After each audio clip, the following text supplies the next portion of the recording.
Assalamualaikum warahmatullahi wabarakatuh. Baiklah, kita akan melanjutkan pembelajaran kita mengenai macam-macam sifat koligatif larutan. Yang kedua adalah kenaikan titik didih.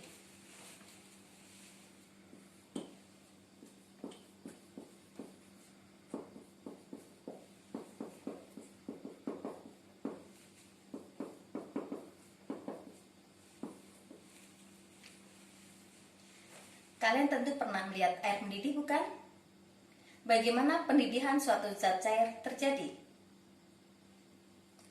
Pendidihan suatu zat cair terjadi apabila tekanan uap suatu zat cair sama dengan tekanan udara di sekitar. Masih bingung?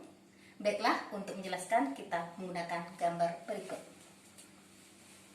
Kita sediakan wadah, ya. Wadah pertama, ya kan, kita isi yaitu air. Air berarti sebagai pelarut, ya. Wadah pertama, dan di wadah kedua, gitu ya, kita isi dengan larutan gula, ya, larutan gula. Artinya air sebagai pelarut dan gula sebagai zat telarut, ya. Di mana masing-masing wadah kita panaskan, ya, panaskan. Nah, ya, yang kita bahas yang wadah pertama lebih dahulu. Nah, di wadah pertama kita isi hanya air, berarti hanya terdiri atas satu komponen, ya kan? Sehingga karena satu, maka dengan mudah, gitu ya, molekul-molekul air ini akan membentuk uap. Semakin banyak uap yang terbentuk, maka tekanannya semakin besar, ya. Jadi, di saat tekanan uap zat cair ini sama dengan tekanan udara di sekitarnya, maka terjadilah mendidih atau pendidihan. Pada saat air mendidih pada temperatur 100 derajat Celcius, maka tekanan uap zat cair ini sama dengan tekanan udara sekitarnya, yaitu 1 atmosfer atau 760 mm Hg. Ya, suhunya tadi adalah 100 derajat Celcius. Jadi kalau air mendidih itu suhunya adalah 100 derajat Celcius. Ya. Nah, sekarang perhatikan dengan wadah kedua. Wadah kedua kan di sini terisi oleh larutan gula, artinya ada gula dan ada air. Di saat air akan menguap, itu kan tertahan oleh gula. Sehingga bagaimana uap yang terbentuk? Karena dia tertahan, maka uap yang terbentuk sedikit dibanding dengan yang pertama tadi hanya air, ya. Nah, karena uap yang terbentuk sedikit, maka tekanannya kecil, ya. Sehingga karena tekanan kecil, maka air dalam larutan, ya, maksudnya dalam larutan ini belum bisa mendidih, ya. Karena tekanannya kecil dari 1 atmosfer atau 760 mm Hg. Nah, bagaimana biar tekanan sama dengan udara sekitar? Maka diperlukan suhu lebih tinggi lagi. Jadi suhunya lebih dari 100. Diperlukan temperatur atau suhu, ya, temperatur lebih tinggi, ya, gitu. Jadi selisih titik didih pelarut dengan titik didih larutan disebut kenaikan titik didih dengan simbol delta TB, ya. B ini artinya boil, ya. Sehingga, ya, kita dapatkan rumus, ya. Jadi, ya, rumusnya kita ada delta TB sama dengan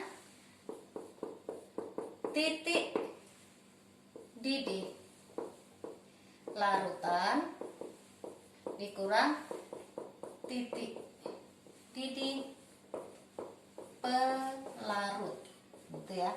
Ini rumus yang pertama, ya. Oke. Delta TB sama dengan titik didih larutan dikurang titik didih pelarut. Dimana titik didih pelarut berapa tadi? Kalau kita gunakan pelarutnya air, berarti titik didih pelarutnya adalah 100 derajat Celcius. Ini rumus yang pertama ya.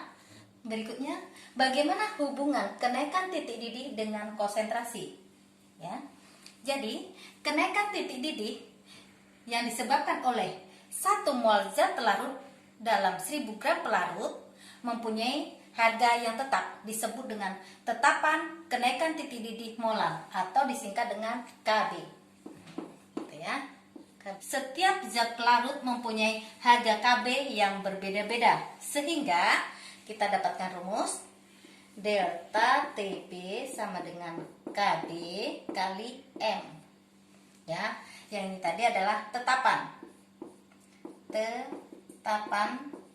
kenaikan titik didih molar.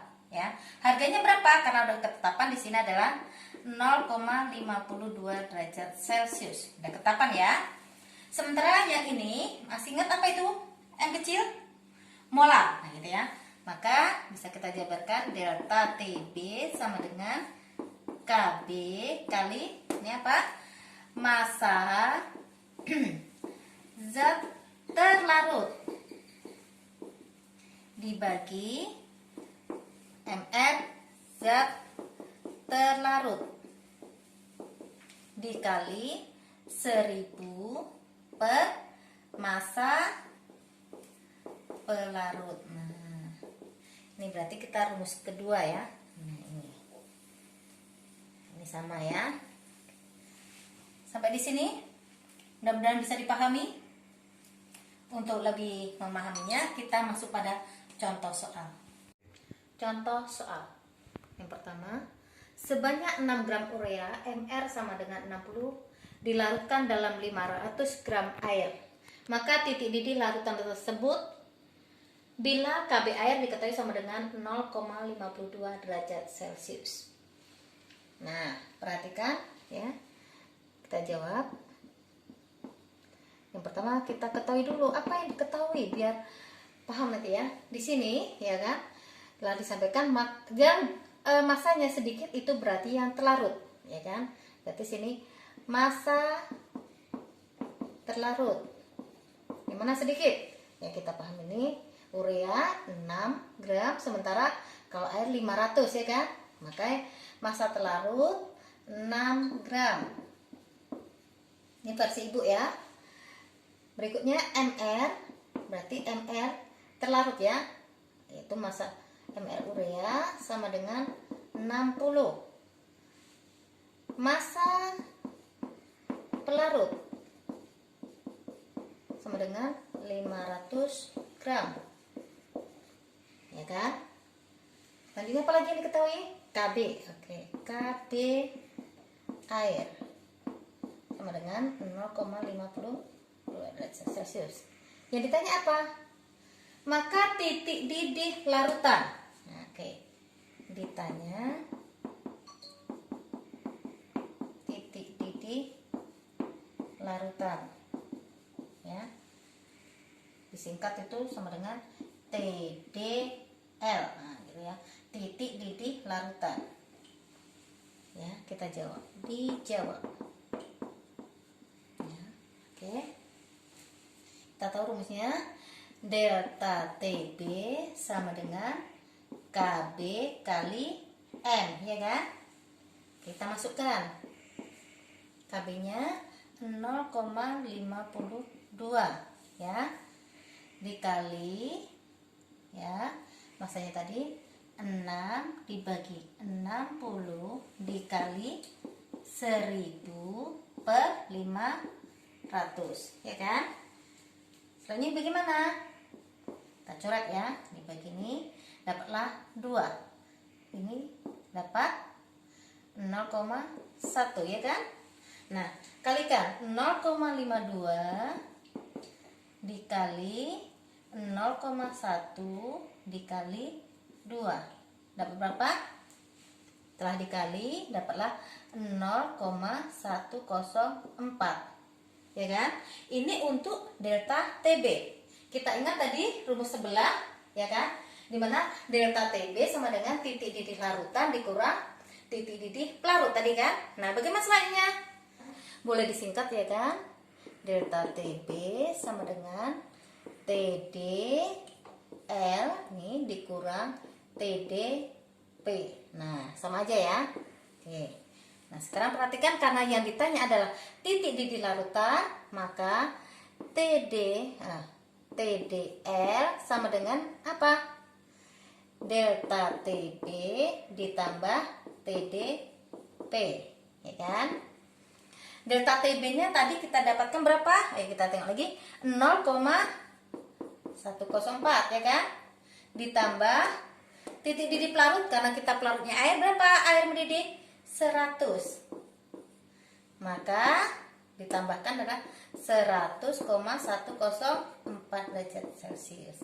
Inilah titik didih larutan. Contoh soal kedua. Suatu larutan glukosa MR180 dalam 100 gram air, Kb air sama dengan 0,52 derajat Celcius, mendidih pada suhu 100,52 derajat Celcius. Berapakah massa glukosa yang dilarutkan? Kita jawab ya. Diketahui Mr glukosa ya sama dengan 180. Selanjutnya dalam 100 gram air, karena ini larutan glukosa berarti ini massa pelarut ya. Massa pelarut sama dengan 100 gram. Terus apa lagi ketahui? Kb air. Kb air sama dengan 0,52 derajat Celcius. Mendidih pada suhu 100,52. Nah, ingat tadi kata kuncinya ya kan? Di sini suatu larutan glukosa, ya kan? Lanjut bla bla bla bla, mendidih pada suhu 100,52 derajat Celcius. Ya, ingat kalau pelarutnya air, mendidih berarti pada suhu 100. Kalau 100 lebih berarti dia adalah titik didih larutan, ya. Maka di sini titik didih larutan ya, ingat ya. Sama dengan 100,52 derajat Celcius ya. Boleh ditambahkan di sini langsung aja otomatis kita tahu ya titik didih air. Karena yang kita pakai adalah larutan gula ya. Ya apa larutan glukosa maaf. Itu 100 derajat Celcius. Yang ditanya apa? Ditanya adalah massa glukosa. Nah, oke. Yang diketahui sudah, ditanya sudah, berarti kita jawab langsung ya sebelah sini. Oke. Dijawab awal dapat habis. Tuh. Nah, dijawab. Ya. Dijawab berarti delta TB sama dengan KB kali M ya kan. Nah, tapi kita belum punya harga ini kan. Nah, maka kita akan mencari dulu delta TB berdasarkan titik didihnya tadi ya. Titik didih larutan dikurang titik didih pelarut kan? Pelarut. Oke. Maka di sini masukkan titik didih larutan kita berapa? 100,52. Titik didih pelarutnya berapa? Karena air tadi 100. Nah, gitu ya. Maka setelah dikurang berapa? Dapatlah 0,52 derajat Celcius.